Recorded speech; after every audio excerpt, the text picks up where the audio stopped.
বাংলাদেশ থেকে নেপাল ও ভুটানে পণ্য রপ্তানি করা হয়। ভারত ট্রান্সশিপমেন্ট দেয়। সম্প্রতি ভারত ট্রান্সশিপমেন্ট দিবে না এরকম একটি ঘোষণা দিয়েছে।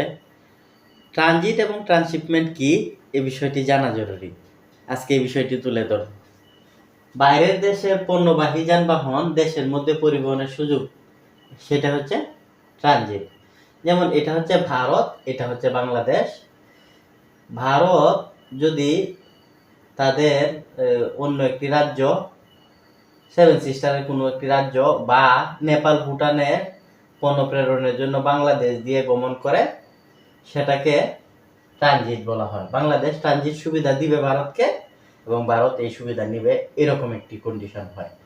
ধরুন খ একটি দেশ, ক আরেকটি দেশ, ক খ এর উপর দিয়ে ক এরই একটি অংশ, যেমন ভারতের অংশ, অথবা গ এ প্রবেশ করাবে পণ্য, সেটাকে ট্রানজিট সুবিধা বলা হয়। এবং ট্রান্সশিপমেন্ট সুবিধাটি হচ্ছে একটু ভিন্ন। বাইরের দেশের পণ্য দেশের যানবাহন দিয়ে সীমান্ত অতিক্রম করা। আমি আবার ভারতের একটি মানচিত্র আঁকার চেষ্টা করেছি, যদিও হয়নি।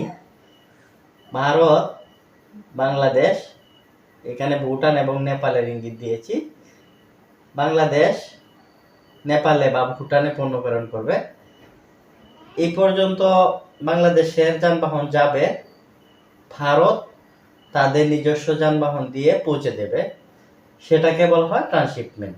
অর্থাৎ শিপ করবে, সেটাকে গুদামজাতকরণ করে বা সাথে সাথেও ব্যবস্থা নিতে পারে, সেটাকে ট্রান্সশিপমেন্ট বলা হয়। যেমন খ একটি দেশ, ক আরেকটি দেশ, ক দেশ থেকে ক এর একটি অংশ এটা, অথবা গ নামের একটি দেশে পণ্য প্রেরণ করতে হলে ক খ এর দেশে পণ্য আনে পৌঁছাবে, খ তাদের নিজস্ব যানবাহনে সীমান্ত পৌঁছে দিবে, এটাকেই ট্রান্সশিপমেন্ট বলা হয়।